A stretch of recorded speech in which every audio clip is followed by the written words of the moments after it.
It's Thursday, it's 12:15 and we're live in Westminster. It's a bit of chaos at the minute, right, isn't it? There's lots of people fighting with each other in the Conservative Party. There are defections going on. If they're fighting with each other like rats in a sack, instead of saying to the public, this is what we're going to do for you, that doesn't win elections. The fallout from the political defection no one could have predicted. My stance on immigration and refugees and asylum seekers, for example, has always been completely different to Natalie. I'm not sure what that means now about Labour's view on those things. Is it me or is it hers?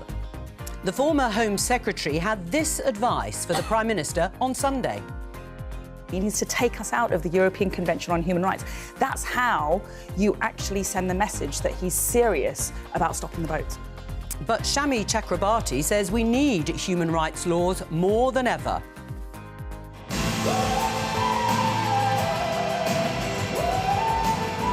And the row about calls to boycott Eurovision over the Israel-Gaza conflict. Joining me to discuss all that, Conservative MP Sir Jake Berry, Labour peer Shami Chakrabarti, political editor of Times Radio Kate McCann and political editor of The Mirror John Stevens. This is Politics Live.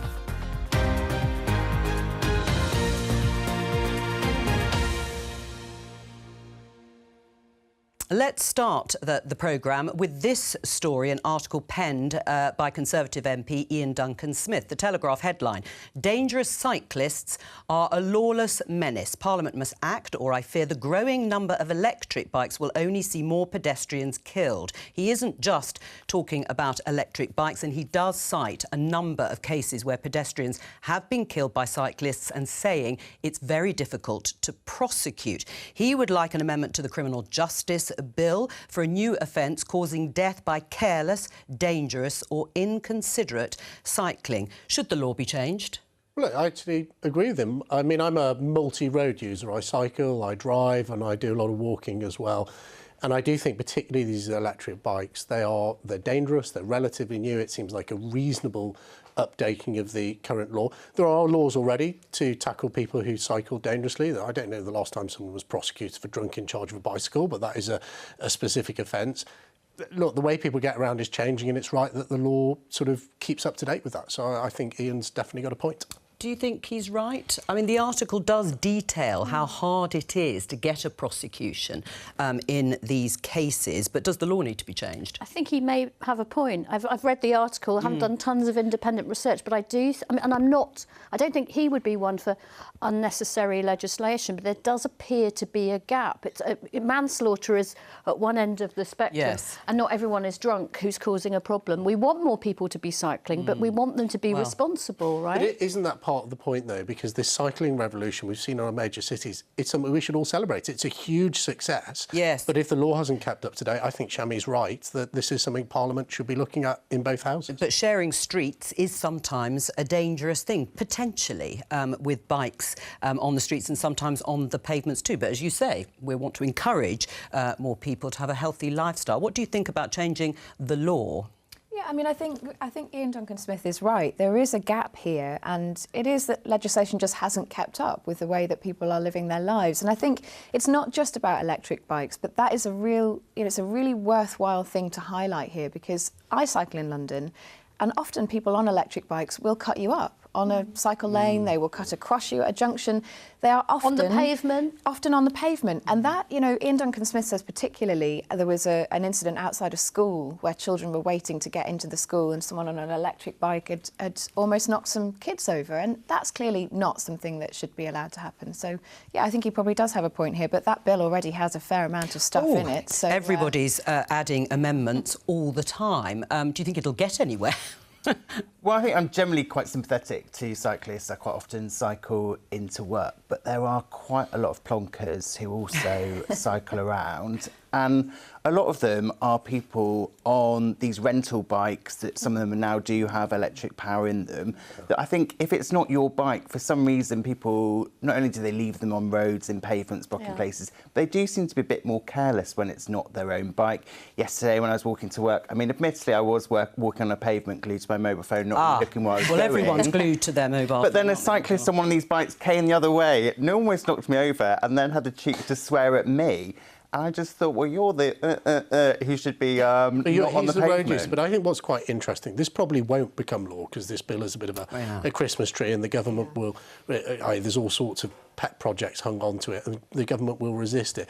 By putting this amendment down, Ian will start the debate, and whoever forms the next government, this may be something they seek to revisit, and we will have had the opportunity already to discuss the validity of Ian's arguments or not. I think they're quite well made, actually, in this article in Parliament. That's how laws change. It's not, I've had an idea, I'll change a bit of legislation, it will happen. Well, it's an iterative process. Well, as you say, whoever forms the next government is a perfect point at which to move on and talk about that rather high profile and dramatic defection yesterday, which did surprise everybody. Yes, Natalie Elphicke, the Dover MP, former Conservative, has defected to Labour. A huge blow to Rishi Sunak, the Prime Minister, to lose a second MP to the opposition, and also because Natalie Elphicke's statement was excoriating about the Prime Minister and the Conservatives in general. Well, let's listen to Ben Houchin, who you will remember is the re-elected Mayor of Tees Valley for the Conservatives. He had this to say.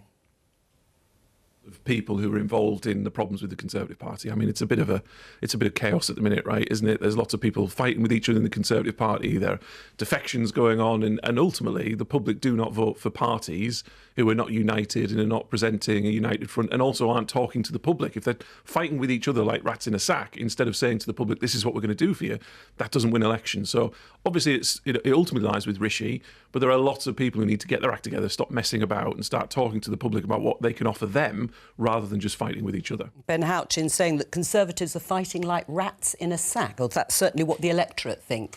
Well, that's obviously how Ben perceives it. What I think is really interesting about his election result is it does show for Conservatives that there is a brand of conservatism, boosterism, Johnsonism, Sunakism. Sunak was as much part of levelling up as Boris Johnson, or Houchinism, that is still popular with the public. And Ben is absolutely right to say, stop this nonsense that we see in Westminster and get on talking about the really good things we are doing for communities across the UK, but particularly where I represent in the north of England, where that's a £125 million town deal in Darwin, with three brand new secondary schools in Rosendale. But what is it then that drove Natalie Elphicke into the arms of Labour? Well, Natalie Elphicke, in her time in Parliament, has done lots of things that I've been scratching my head about her time here. I thought it was unusual, some bizarre comments she gave after her husband had been convicted of sexually assaulting a woman. She said it was because he was charismatic, wealthy and a man. She's made lots of funny decisions that I don't understand. This is just another one of them. But I also think it's really interesting. But you let her stay in the Conservative Party, not you personally, but she stayed in the Conservative. It wasn't up to me personally, but to look at the Did you voice those concerns? About Natalie? Yeah. Well, look, I voiced lots of concerns about lots of things when I was chairman, but they must remain confidential. But what I think it does say is, in relation to Keir Starmer, a really bad error of judgment, I think, on his behalf. Firstly, because Natalie and I were in the same lobby voting to strengthen the Rwanda bill together. That's at odds with the official position of the Labour Party. I wonder how Shami feels about being in the same political party, but he is known for this. But hang on, you say you felt uncomfortable, let's put it that way, or you were scratching your head about comments that she made after her husband... I just say I struggled to understand them. If you think it's a bad error of judgment for the Labour Party, but it wasn't a bad error of judgment for the Conservative Party to hold on to it. The Conservative Party is a broad... No, well, sorry. If you let me answer the question, that would be helpful. But so the Conservative Party is a broad church. There are people in the ERG who are on the right of the Conservative Party who can happily sit within the wider Conservative family. I'm not sure that the Labour Party's church is quite that broad. It would be quite unusual for them to have an ERG member. Well, I just say on her decision making. First of all, what I actually said is I've slightly bemused by many decisions she made, but also my sort of overriding view is that when times get tough, often weak people no longer stand by what they believe in. So I suggest it's weak of her to leave, and actually very weak of Keir Starmer to accept someone into his party who has such different views than his MPs. Well, it's good to have heard the liberal conscience of the nation through what about the liberal conscience within the Labour Party? So what I think is that I believe people can change their minds. I believe that there can be a change of heart. for me, it would have been perhaps a little smarter and more sensitive, despite the great irresistible coup of having your opponent sit behind the leader at PMQs. I would have liked perhaps to have heard the in-depth interview with Natalie Elphicke, with a seasoned, neutral journalist who, wouldn't beat her up, but would let her explain the change of heart and the change of mind. I think that might have been smarter campaigning and smarter politics. I don't think she has changed if her I mind. could have my turn. But I was going to. If I could have my turn. Yeah, but has she changed her mind? Well, I don't. I mean, this is what I'm intrigued to hear about, rather than sitting in judgment. What I would say about the broad church point, because the two great political traditions in this country have traditionally been broad churches. I think you measure the breadth of the church from one wall to the other. I'll get my tape measure out. Right, and so what I would say is, if there is now a place for a changed Natalie Elphicke in the Parliamentary Labour Party, surely my friend Diane Abbott will have the whip restored quick smart. And Jeremy Corbyn. And that is something that I think I should be able to look forward to in this context of a broad church. All right. And people can be forgiven and people can change their that. mind. And Jeremy Corbyn? Well, I don't know what his intentions are and what the latest state of discussions is. But he's still a member of the Labour Party. Well, if he's well, there you. I mean, the point is the point, isn't it? Whether it's, I mean, Diane is my particular preoccupation, right? Not least because of the Marcus Rashford comments. On and the back of what you've said, Shami, do you need to know and hear from Natalie Elphicke herself or Keir Starmer saying that she has changed her mind on issues of immigration? I mean, she was staunchly pro-Brexit, a member of the European Research Group. She's repeatedly criticised Labour for being soft. Yeah, fair enough, for being soft on migration, untrustworthy on Brexit and running the economy. Those are her accusations of Labour. You would like to see evidence that she's sort of changed her mind on all these things? I'm not sitting as judge and jury, not least because she's not standing as a Labour candidate, and effectively she's voted with her feet. She's going to be voting Labour at the very least at the next election. But on the immigration point, I think she cited immigration chaos and lack of control of the borders as one aspect, alongside housing, of her defection.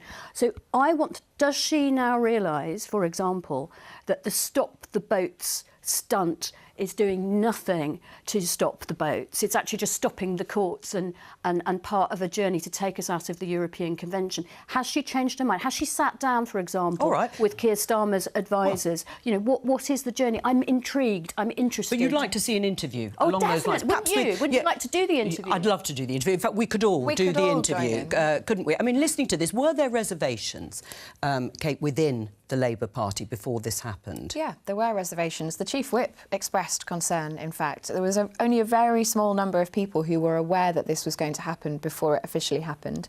And Labour's Chief Whip did raise an eyebrow and said, you might want to stop and think twice about this. Now, my understanding is that his concern was what Shami's talking about. Some of her views, previous views on immigration, for example, the fact that most people in the Tory party would say themselves that they are more left-wing than she is.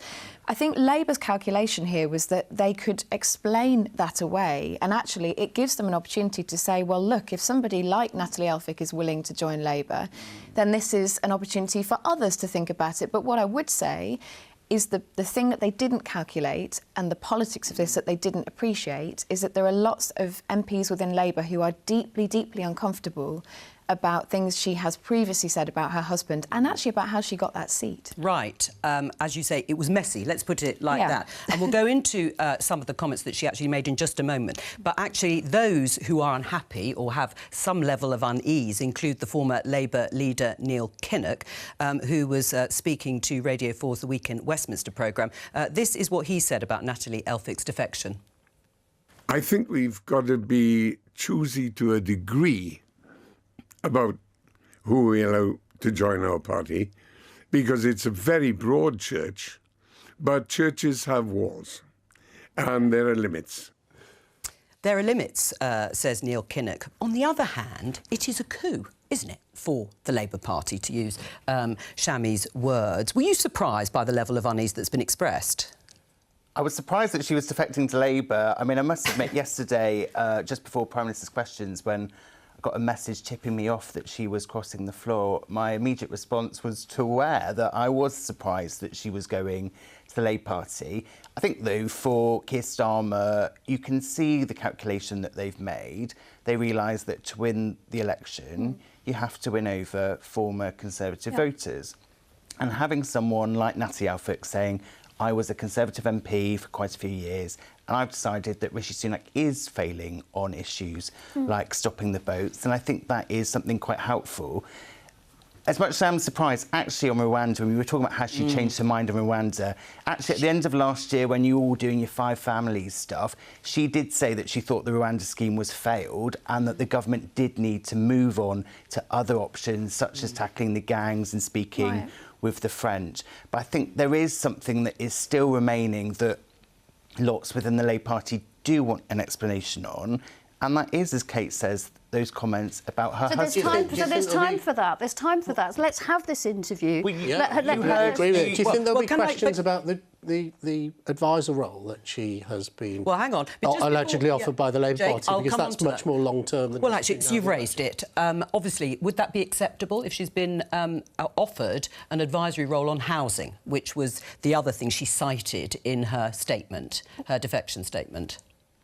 Look, that's the second part of the piece. The first part is I'm intrigued to know about the journey, not least because it might take other people on the journey. If she now understands, for example, that you don't stop the boats with performative cruelty, but there are better things you can do that are more humane and more effective, then I think I want to hear that. On housing... on the advisory role, if she's been offered an advisory role on housing. I mean, I don't know the detail about her expertise in that area, but...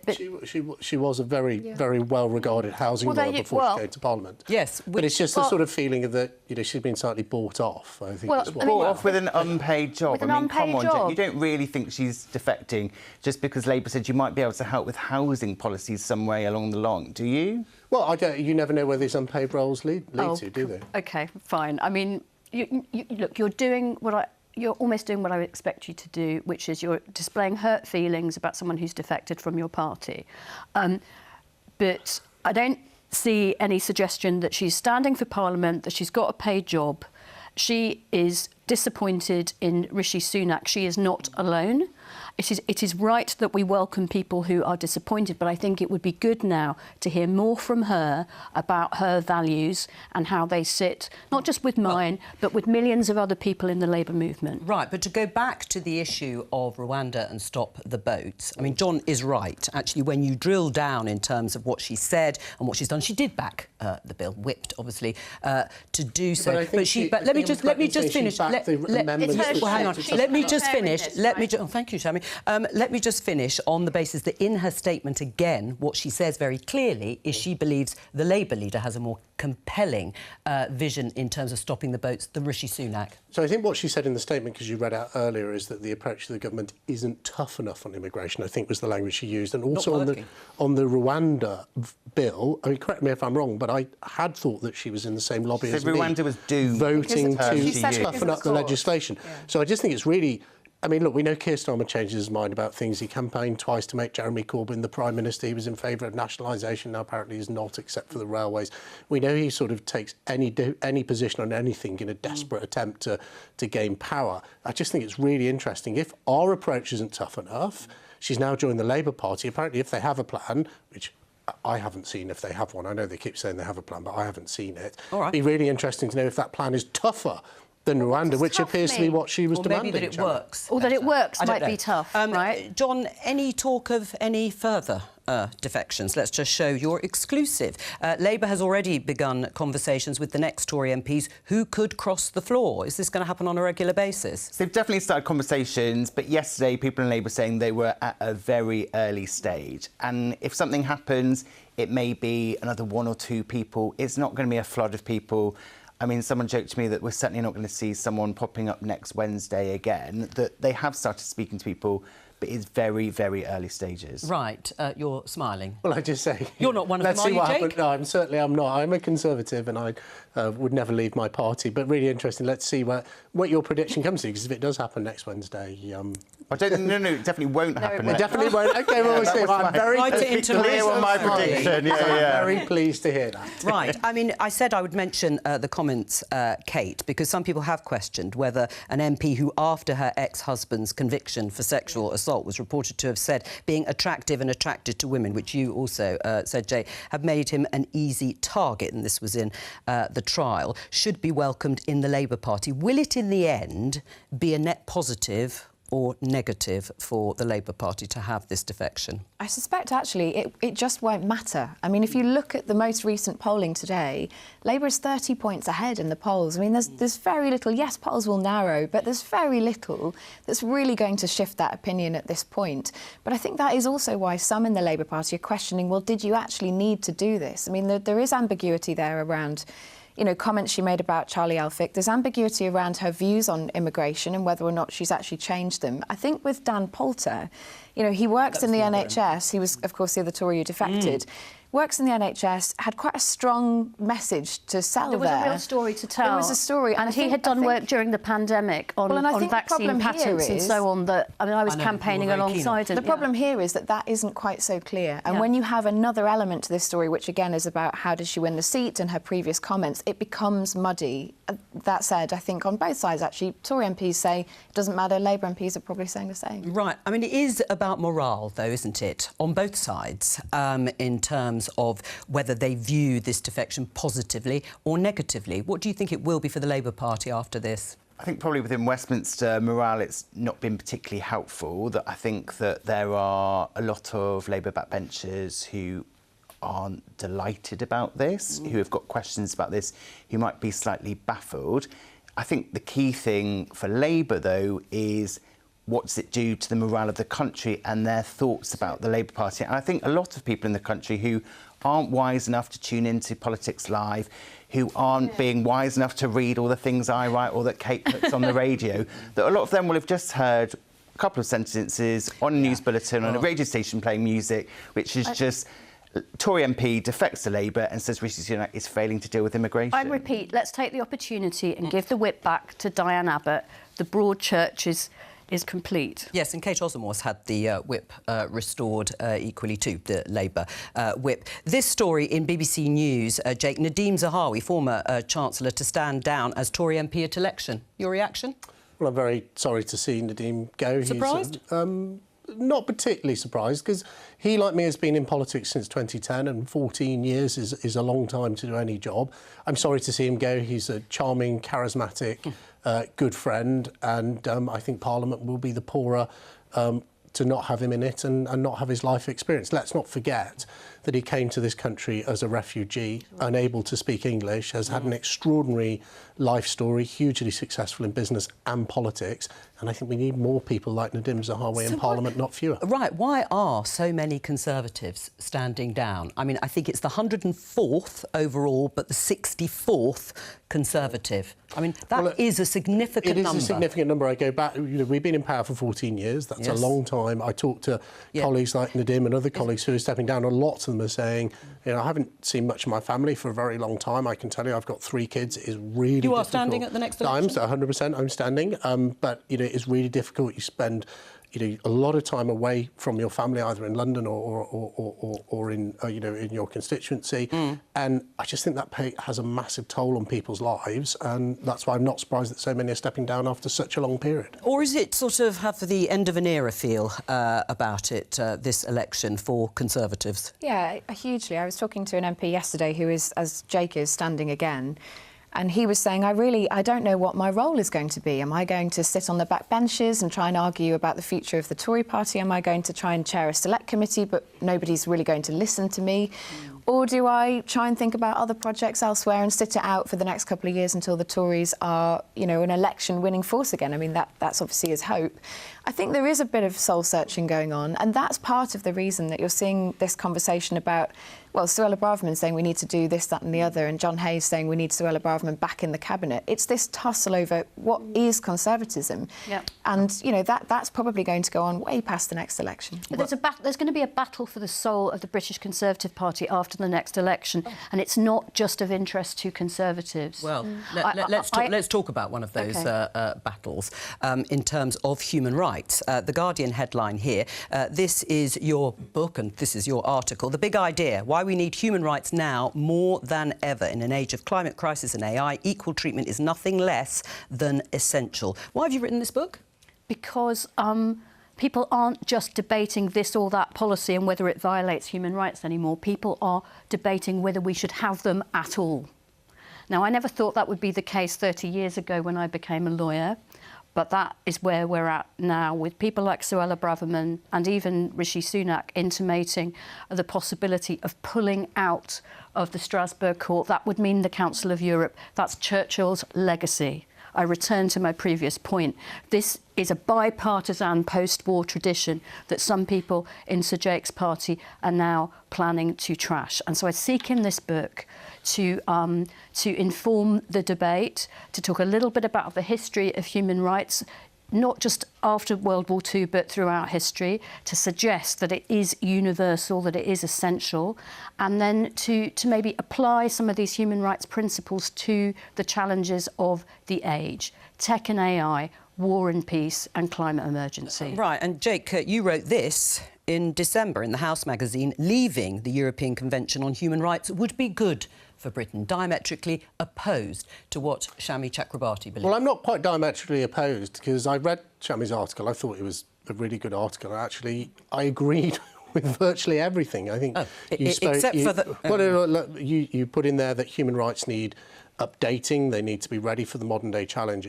The reason I believe that we should leave the ECHR is I believe it is completely outdated. It was brought forward at the end of the Second World War to deal with a migrant crisis across Western Europe. We now, driven by all the things that Shami refers to in her article, I haven't read the book, but certainly the article, the global climate crisis, we have a global human rights and migration challenge, and I think the ECHR is outdated. That's why I believe a British Bill of Rights, which was in the Conservative Party's manifesto in 2019. I was elected on it. I think it's been in repeatedly. Yeah, well, so was David Cameron, elected on it as well, I believe, in 2010. A British Bill of Rights is the right thing to do for the United Kingdom. That doesn't mean it should be any lesser in terms of protections of citizens' rights than the ECHR.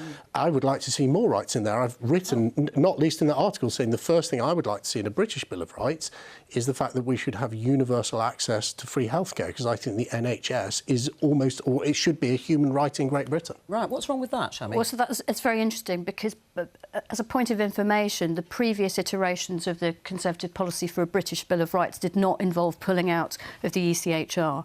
They involved replacing the Human Rights Act with a British Bill of Rights. So this is a new policy now that we're going to pull out of the Strasbourg Court and the Council of Europe that was Churchill's legacy. And by the way, there are currently interim measures from that court that order that the Russian Federation should not execute Ukrainian prisoners of war. We're going to walk out of that court's jurisdiction and that Council of Europe. I think that would be a tragic mistake and hypocrisy. You know, the key to the human rights kingdom is equal treatment, because otherwise my speech is free and yours is more expensive. You know, we practice human rights discipline, whether in politics or in the law, when we apply these rights to others. There are lots of countries around the world, Shami, that have good records on human rights without being in the ECHR. No, Australia, New Zealand, America, Canada. Well, they have good records. They are in other regional treaties. They are in other regional treaties instead. We agree on. I actually think it's a very good article. I'd recommend that people go and see it. I just think that the ECHR is outdated. It's not fit for the modern global climate crisis and the global refugee crisis. I don't think that Britain. I don't think that Britain particularly is incapable of governing her own Human Rights Act. And if we never changed any legislation, there'd still be people walking in front of cars with red flags. You're actually arguably confusing the ECHR with the Refugee Convention. I would agree that the Refugee Convention probably needs an additional protocol or amendment to deal with climate refugees who don't all naturally sit within the current definition of a refugee. But the ECHR is free speech, fair trials, personal privacy. But all of that could be covered in a British Bill of Rights. I'm not confusing the two. But you don't want to be part of the Council of Europe mechanism. You don't want to. You don't accept the jurisdiction of the Court of Human Rights in Strasbourg. I think British judges should determine British laws. In which case, why did you strip their jurisdiction in relation to the Rwanda legislation? You know, what's going on here is a sleight of hand. Rishi Sunak has defenestrated British courts by way of the Safety of Rwanda Act, and now refugee lawyers will have no choice but to go to Strasbourg, and then he'll say, foreign court, let's leave it. Well, are you expecting it to be in the manifesto, leaving the ECHR? No. It's interesting that Chavi says Jake setting out a new policy. I'm just a backbench MP. I'd be very surprised if it wasn't leaving the ECHR. I would like to see it, and I think we could have a really important debate about it. Except Rishi Sunak has said, and I paraphrase here, that he will do everything, or everything will be on the table, I think is the expression he used, to make sure foreign courts don't prevent flights going to Rwanda, not the one we've seen recently, but under the deportation scheme. Does that include the possibility, then, that that will be in the manifesto, leaving the ECHR? So I think this is a bit of political sleight of hand, and it's about party management as much as anything else. The Prime Minister wants his party to believe that he would be willing to leave the ECHR. I'm not sure that there really is the appetite to do that inside Number 10. And I think it goes back to where we started on this conversation, that actually it's got entwined with politics, particularly conservative politics, and what conservatism is. And there are some MPs like Jake who say, well, we should leave the ECHR, but we should develop something else. There are other MPs who say, no, just leave it all completely. We don't want to develop anything else. We don't think we need to do that. And I think that's what complicates this conversation. But as far as I understand it, the appetite isn't necessarily there to actually leave. I mean, is it going to be, then, a big vote winner at the election? No, there's a reason it's not going to be there, and it's because it's not a vote winner. It's not going to be a vote winner with the people that the Tory party need to vote for them to get through in an election. And that is why Rishi Sunak may talk about it to please people like Jake or other backbenchers he's having difficulties with. But then actually, when it comes to an election, they are not going to run an election based on let's leave the ECHR, because I think that would be a disastrous election for the Tories. Every time he denigrates our courts, domestic or international, every time he calls them foreign, every time he suggests that a government or a Prime Minister is above the law, he does something damaging to our national discourse, to our democracy. Does he? I'm not sure I accept that. I think this is a really important debate we should have. And as I say, I don't think it will be in our manifesto. That won't stop people like me going out there and saying, I believe it is the right thing to do, and making the argument. Frankly, that's what you get elected for. It also won't stop people who hope to be the next Tory Prime Minister or Tory leader, more likely, promising it. I'm pretty sure you will hear from other people like Suella Braverman, potentially others. They're very keen to say to Tory members and Tory MPs that's something they would consider. You just accused me of launching a Tory leadership bid live on the BBC. I can guarantee you that is not what I... Sounds like that's what you want to do. Well, you might as well. It's quite a crowded field. You have to get someone to nominate and second you. So I think I've fallen down for about 5 minutes. Yeah, well, hold your breath here, or don't hold your breath. Just have a listen to this.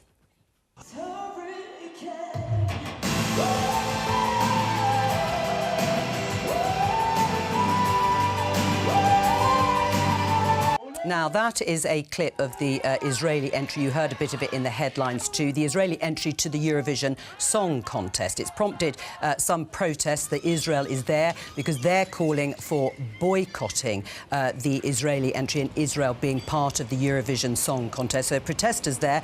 Also, let me introduce our guests. Crystal, a drag artist who is cancelling or has cancelled, I understand, a big ticketed event because Israel is taking part in Eurovision, and freelance journalist Nicole Lampert, who thinks they should be part of Eurovision Song Contest. Thank you both for joining us. Crystal, first of all, why shouldn't Israel be part of Eurovision? Thank you so much for having me.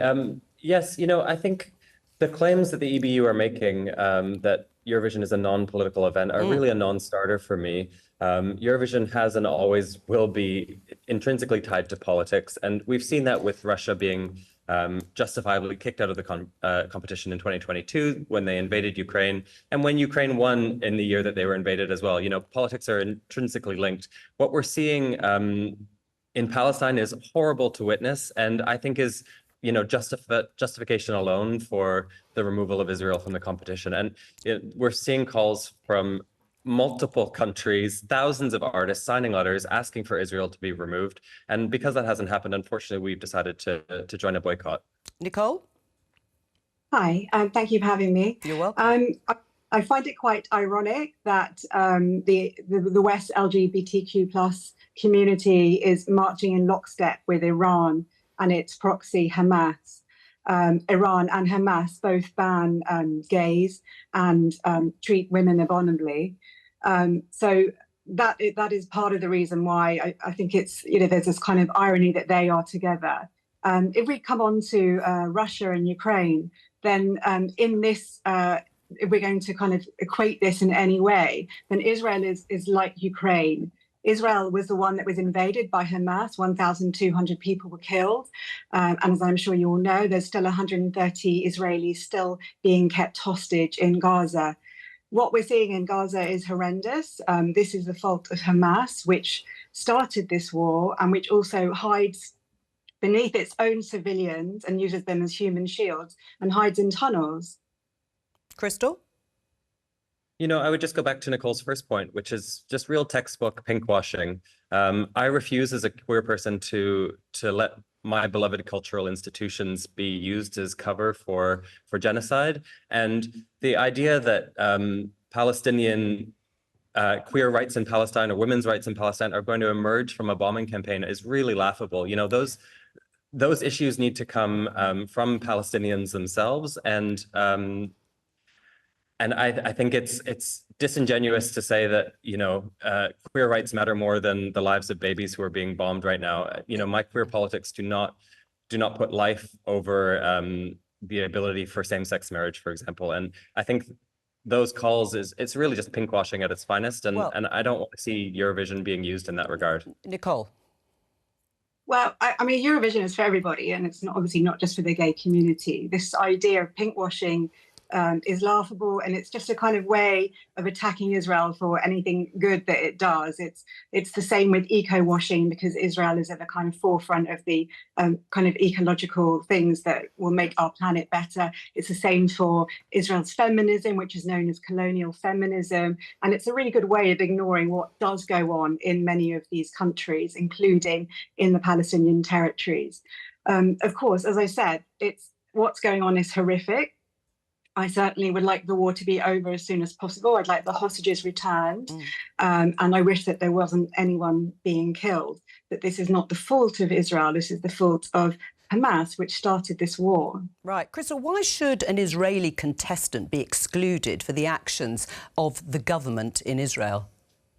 You know, it's typical boycott techniques, to be honest with you. You know, we've seen the power of boycott in the past in South Africa with the cultural boycott to end apartheid. And that was a really key lever which helped to end apartheid. So I think the idea that boycotting isn't going to achieve anything isn't right. And I think, then I suppose, you know, 59% of people in the UK agree that Israel shouldn't be included in the competition because of their actions. And that just goes to show this is a broad opinion. This is a majority opinion. The logic of your argument then says, would you also boycott a Palestinian entry, a Palestinian from Gaza taking part in Eurovision because it's run by Hamas, deemed a terrorist organisation by the UK government, which persecutes and sometimes executes its own citizens for homosexuality? Would you boycott a Palestinian entry for the actions of the people who run the area?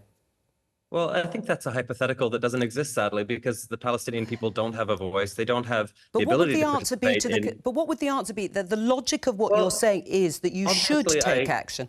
Obviously, I fundamentally disagree with any government that's going to persecute gay people. And that's, you know, I'm not going to go to Iran anytime soon.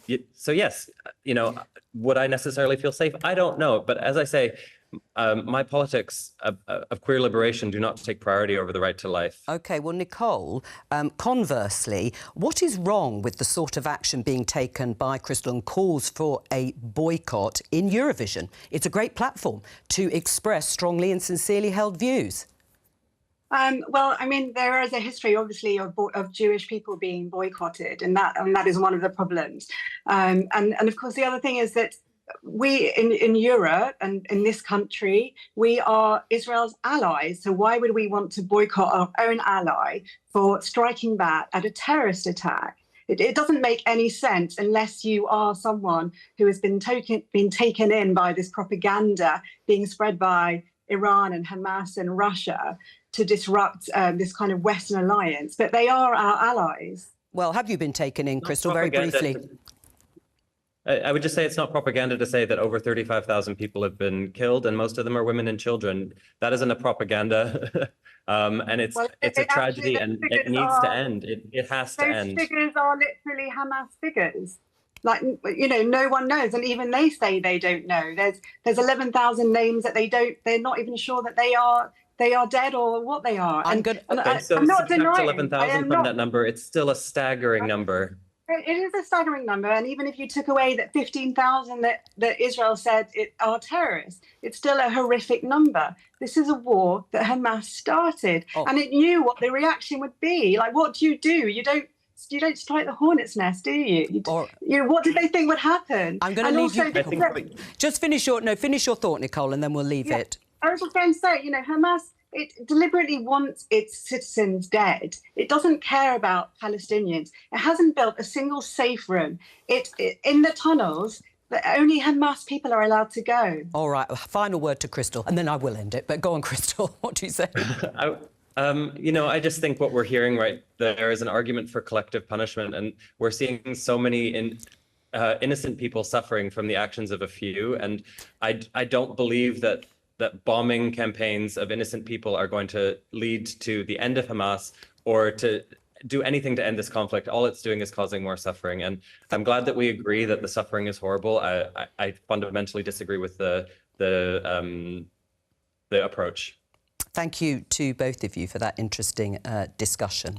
Let me just show you these pictures, because the impact of what we've just heard of the Israel-Hamas conflict is also being felt on some university campuses here. I understand that is Cambridge, and there's been discussions today ongoing about the welfare of Jewish students. These are protesters sitting in an encampment on campus protesting about the Israeli action. But if I just show you this headline in the Times, universities have duty to protect Jewish students, says the Prime Minister. The Prime Minister warns that institutions may face sanctions for failing to act and announces extra funds for Jewish welfare on campus. And this is The Sun. Living in fear. Jewish students are too frightened to go out on campus. Cops must move in to stop anti-Semitism. Should they move in and clear these protests, Jake?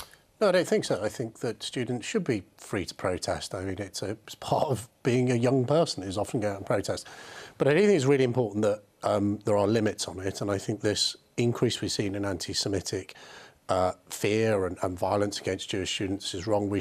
Universities owe a duty of care to all of their students, but particularly those in minorities, whether they be Jewish or Muslim or any minority whatsoever, to ensure that they feel safe accessing education. If they don't feel safe and they're being prevented, as we are hearing reports of, then should these protests be shut down, limited in some way? Well, I mean, there's already a hell of a lot, as you know, of law that's been passed in recent years to limit peaceful protests. I do agree about the duty of care, but I would also, just for balance, add there are a lot of Jewish students that are involved in these protests too. I think we need to remember that. Just as Mr Netanyahu doesn't speak for the whole of Israel, there are many British Jewish students who feel as strongly as Crystal does about the disproportionate response to the terrible atrocity that was October the 7th. But we heard from the President for the Union of Jewish Students saying fellow Jewish students are reporting a torrent of abuse on campus, death threats, physical abuse, and some are scared to attend classes. Is this the sort of thing that you're hearing too?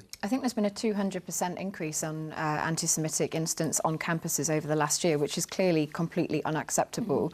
I think the reality is that there will always be an area where this crosses over into Jewish students feeling uncomfortable, and it is for universities essentially to step up and manage that. And Jake is right, you know, universities are a place where people can make robust arguments, but there also does need to be a structure to police that. Thank you very much to all of my guests. That's all we have time for today. I'll be back on Monday, of course, with more Politics Live at 12:15 here on BBC Two and the iPlayer. Bye.